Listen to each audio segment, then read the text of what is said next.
Yesterday, White House Press Secretary Kayleigh McEnany took to the podium to once again try to ease everybody's fears about whether or not Donald Trump condemns white supremacy. And she brought her a little binder that was, I guess, filled with quotes from Donald Trump, all the times over the years where he has condemned white supremacy. And it didn't go very well. Nobody bought her little charade here, and I think it's because she didn't do a very good job selling it. In my opinion, I think Kayleigh, even though she hasn't been on the job for all that long, she's just given up. Like, she's not even trying anymore. Here's a clip. Here is what happened at the White House press briefing. Kayleigh, if I could start off, I'd like to ask you for a definitive and declarative statement without ambiguity or deflection. As the person who speaks for the president, does the president denounce white supremacism and groups that espouse it in all their forms? This has been answered yesterday by the president himself, the day before by the president himself on the debate stage. The president was asked this. He said, sure, 3 times. Yesterday, he was point blank asked, do you denounce white supremacy? And he said, I've always denounced any form of that. I can go back and read for you in August 2019, in one voice, our nation must condemn racism, bigotry, and white supremacy. In August of 2017, racism is evil, and those who cause violence in its name are criminals and thugs, including the KKK, neo-Nazis, white supremacists, and other hate groups. I have an entire list of these quotes that I can go through with you. He has condemned white supremacy more than any president in modern history. Just to clear it up this morning, can you, naming it, make a declarative statement that you denounce, that the president denounces it? I just did. The president has denounced this repeatedly. The president was asked this. You're contriving a storyline and a narrative. I'm just asking you to put He this said, to rest. I just did. I read you all of the quotes, and if you need to see them in writing, I will put them in an email. Paula. So, Kayleigh, can you right now denounce white supremacy and the groups I that just espouse did. it? The president has denounced white from the supremacy, the KKK, and hate groups in all forms. He signed a resolution to that effect.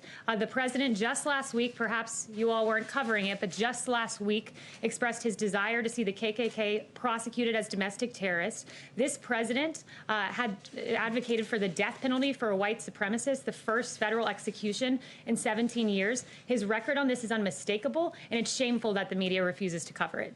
Now, when I say that she's given up, let me explain it based on that clip. Because again, she came prepared. She had her binder. She had the quotes.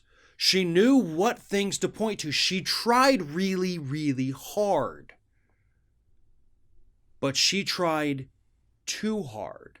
Because she wasn't trying to tell people what they wanted to hear, which was the president condemns the Proud Boys and any white nationalist organization. That's it. That's all we want to hear. Like, we want to hear those words come out of his mouth the same way he wants to hear the phrase law and order come out of Joe Biden's mouth.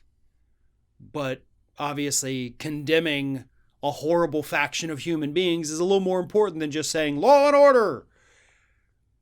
But she couldn't do that. Like, that's the simplicity of it. All you had to do was come out and say, listen, he may not have been crystal clear about it. I'll give you that. He wasn't super clear about it. But I know from discussions I have had with this man, he does not condone it. He does not support it. And he does not want the support of it. He downright hates them. Hates white nationalists. Next question, please. Done. Done. That's all you had to do. Is it a lie? Sure. But you're not afraid to lie up there at the podium. So what does it matter?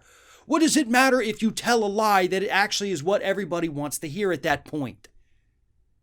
And it gets you and your boss out of trouble. Now look, I'm not condoning lying by any stretch of the imagination, but y'all know what I mean here. All she had to do was spend 5 seconds and say, listen, if it wasn't clear to you, let me make it clear now. The president can't stand white supremacists. End of story. That would be good enough for everybody, and we could move on from this. Is it true? No. But the reason she can't do this is because she has now been tasked, like everybody else, to carry this narrative without pissing off the Proud Boys. Because, see, that's the problem. Trump doesn't disavow them. He does want their support. He does like what they do. So they can't say the easiest little thing because you're going to piss off the very people whose support you are so desperate to maintain. That's why Kayleigh had to go out there and say, listen, he said a bad thing about the KKK a few years ago.